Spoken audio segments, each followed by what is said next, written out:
Salut à tous, c'est Alex Monique. J'espère que vous allez bien les amis, car aujourd'hui, on se retrouve pour un nouveau vlog que je n'avais pas spécialement prévu. À la base, j'avais plutôt prévu de faire une minute actu. Mais vu vos réactions sur la dernière vidéo, je me suis dit qu'il fallait absolument que je fasse une suite. Je vous dois au moins une réponse constructive, c'est la spécialité de la maison. Au fait, si tu sais absolument pas de quoi je parle, je t'invite à aller regarder ma dernière vidéo dans laquelle je vous explique ce qu'est une supercar selon moi. À la base, dans cette vidéo, je souhaitais vous exposer mon propre petit avis personnel à la question « Qu'est-ce qu'une supercar ?» Et j'avais énormément insisté sur le côté personnel de la chose. Car en effet, il n'y a pas de consensus sur le sujet.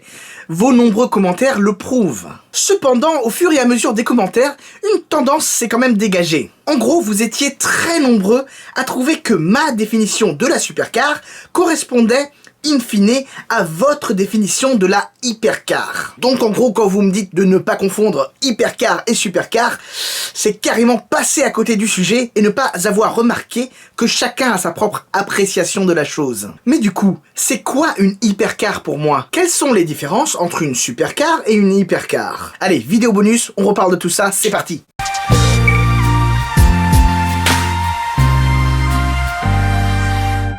Bon, comme à mon habitude, je vais essayer de faire les choses bien. Je vais essayer de structurer et d'argumenter mon propos pour qu'il n'y ait aucune ambiguïté. Je commencerai par vous expliquer en quoi cette classification n'est, au final, pas si importante que ça. Ensuite, je préciserai à nouveau en quoi tout cela est très personnel. Car visiblement, c'est passé au-dessus de la tête de certains. Et enfin, pour finir, je vous explique ce qu'est une hypercar à mes yeux. Une classification superfétatoire. Alors pour commencer, je m'attaque à la racine, la classification même des voitures en catégorie supercar ou hypercar. Premièrement, il faut savoir que le terme supercar serait vraisemblablement apparu dans les années 20 à des fins purement marketing, pour vendre des autos quoi. En ce sens, un constructeur peut très bien autoproclamer sa voiture comme étant une supercar, et la plupart du monde n'aura pas son mot à dire. Enfin, sauf s'il s'agit d'une Twingo ou un truc dans le genre, n'allez pas dans l'excès non plus. Et comme je vous avais dit à la fin de la dernière vidéo, au final, ça n'a que très peu d'importance. Regardez, on sait tous intimement qu'une Twingo n'est pas une supercar. Mais, assimiler une Ferrari 488 GTB à une supercar, cela n'a rien de particulièrement choquant. Ben oui, ça colle plus, ça semble plus logique. Comme quoi on a tous une notion intrinsèque de ce qu'est une supercar. Deuxièmement, il s'agit d'une classification officieuse. Le terme supercar n'est pas une appellation contrôlée, comme le champagne par exemple. Il n'y a aucune règle, aucun critère officiel qui te permette d'affirmer avec certitude que cela ou cela est une hypercar ou une supercar. Contrairement par exemple à un type de carrosserie dont la définition dépend de règles précises, par exemple sur les proportions, le nombre de portes, etc. etc. Tout le monde est d'accord sur ce qu'est un break, une berline, un SUV. Enfin j'espère, sinon on est mal barré. Donc en gros, dans vos commentaires, vous avez tous raison. Le sac dans lequel on classe tous les supercars ou les hypercars est plus ou moins le même pour tous.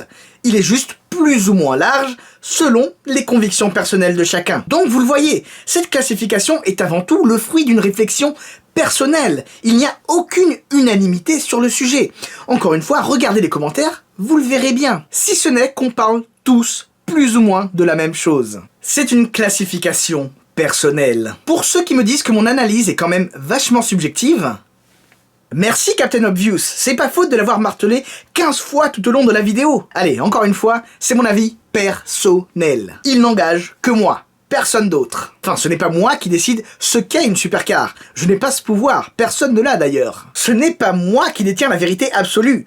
Je ne fais que donner mon humble avis pour éclairer sur un sujet somme toute assez banal. Car oui, dans ce florilège de termes, la frontière entre sportive, super sportive, supercar, hypercar n'est pas si claire, n'est pas si limpide que j'ai peut-être pu vous le faire croire. J'ai dû mal m'exprimer, je m'en excuse. Cependant, je vous ai quand même dit et redit que ma méthode du faisceau d'indices n'est pas infaillible, elle n'est pas sans défaut. Ce n'est pas un quiz pour supercar. Ce n'est pas aussi fiable qu'un test de grossesse. Et encore, t'as des faux positifs. Bref, c'est du cas par cas. Il faut analyser chaque voiture une par une. Je vous disais juste que, personnellement, je m'aidais de ces 5 critères pour déterminer si j'avais face à moi une supercar ou non. Du coup, lorsque vous me dites « Alors selon toi, ça c'est une supercar et pas ça », eh ouais, selon moi, ouais. Vous avez tout à fait le droit de considérer que les 488, Huracan et autres Audi R8 sont des supercars. Mais alors les gars, dans ce cas-là, des supercars j'en vois tous les jours à Paris, à l'appel. Tu peux même les conduire pour 89 € sur les Champs-Élysées. Non, là désolé, je peux juste pas. Ce n'est pas ma vision de la supercar ultra exclusive et qui se démarque de la voiture sportive haut de gamme. Tenez, prenez mon exemple de la McLaren 650S qui vous a visiblement titillé. Pour moi, c'est pas une supercar. Allez voir sur le site officiel de McLaren Automotive. Il classe la McLaren 650S dans la gamme Legacy, héritage, à côté de la McLaren MP4 12C et de la McLaren F1. Ouais, ils ont mis la 650S dans le même panier que la putain de McLaren F1. À côté de ça, vous m'avez parlé de plein de nouveaux critères pour apprécier ce qu'est une supercar. Le nombre de places, le nombre de chevaux, le type de motricité, le type de moteur, la position du moteur, la puissance du moteur, l'exclusivité des technologies qui y sont embarquées. Vous avez tous raison. Ce sont là autant d'éléments qui peuvent être pris en compte pour classer une voiture dans la catégorie supercar ou hypercar. Ce ne sont juste pas les miens. Toutefois, je suis pas du tout contre l'idée d'éventuellement les faire entrer dans mon analyse pour faire pencher la balance. Mais du coup, qu'est-ce qu'une hypercar pour moi ? Ah, on y vient, le moment que vous attendiez tous. Qu'est-ce qu'une hypercar ? Encore une fois, je n'ai de cesse de vous le rappeler, mais il s'agit là de mon avis 100% personnel. En fait, t'as un commentaire qui m'a fait tilter en me disant « Je me suis arrêté à la photo de la Agera que tu classes dans les supercars. C'était trop pour moi. » Trop pour toi ?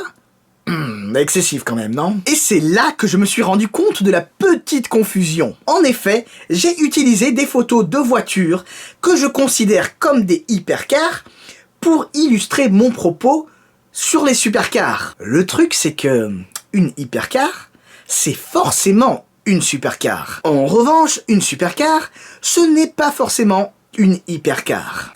Pour moi, une hypercar, ça va encore plus loin dans la démesure, encore plus rare, encore plus cher, encore plus performant, encore plus fou. Mais pour moi, une hypercar, c'est avant tout une histoire de performance et de puissance. Une hypercar, c'est minimum 1000 chevaux. Oui, c'est complètement arbitraire, mais au final, presque autant que la classification elle-même. En fait, c'était marrant car dans vos commentaires, vous vous rattachiez à des exemples concrets, à des voitures spécifiques. Du coup, je vais vous donner quelques exemples et par la même occasion répondre à certaines de vos questions. Une Ferrari, la Ferrari, une McLaren P1 ou une Porsche 918, oui, ça peut être considéré comme une hypercar, ouais. Une Koenigsegg Agera RS, c'est une hypercar. Une Bugatti Veyron, c'est une hypercar. Une Bugatti Chiron, c'est une hypercar. Une Apollo Intensa Emozione, c'est une hypercar. Les futurs Aston Martin Valkyrie et Mercedes Project One, ce sont probablement de futurs hypercars. Encore une fois, le tout à mes yeux. Alors, quoi d'autre ? Je pense limite qu'on a fait le tour en fait. Ouais, hypercar c'est un terme vachement récent. C'est juste que les constructeurs ont trouvé que le terme supercar n'était plus assez exclusif, que ça faisait ringard. Donc ils sont passés à l'hypercar. Encore une fois, le terme hypercar est un pur produit marketing. Supercar, hypercar, et puis la suite c'est quoi ? Mégacar, ultracar, gigacar, Google car.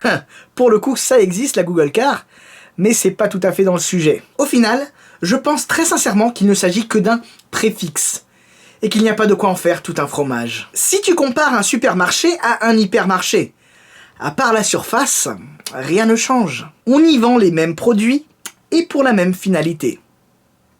Voilà, cette vidéo est désormais terminée. Merci à vous de l'avoir regardée jusqu'au bout. Alors, satisfait de mon explication et de ma définition de la hypercar. Que pensez-vous de tout ça ?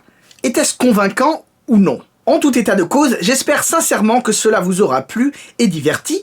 Et d'ailleurs, si c'est le cas, n'hésitez pas à vous abonner à mon YouTube, cliquer sur la cloche, à me lâcher un petit pouce bleu, un like, un commentaire, ou mieux, un partage, car comme vous le savez, c'est super important pour le référencement. Bah tiens, comme avec le faisceau d'indices, ce sont là autant d'éléments qui permettent d'aider le référencement de la vidéo. Mais tu n'es pas obligé de tout faire pour maximiser la chose. Tu n'en restes pas moins un abonné modèle et à qui je donne tout mon amour. Et bien quant à moi, je vous dis à très bientôt pour une nouvelle vidéo. En principe le lundi 17 septembre à 17 h, dont le sujet reste à définir, mais vu que l'on a probablement déjà dépassé les 10 000 abonnés, wouh, je pense qu'il y aura une vidéo spéciale à ce sujet. Mais surtout, n'oubliez pas, on n'a peut-être pas la même voiture, mais on a la même passion.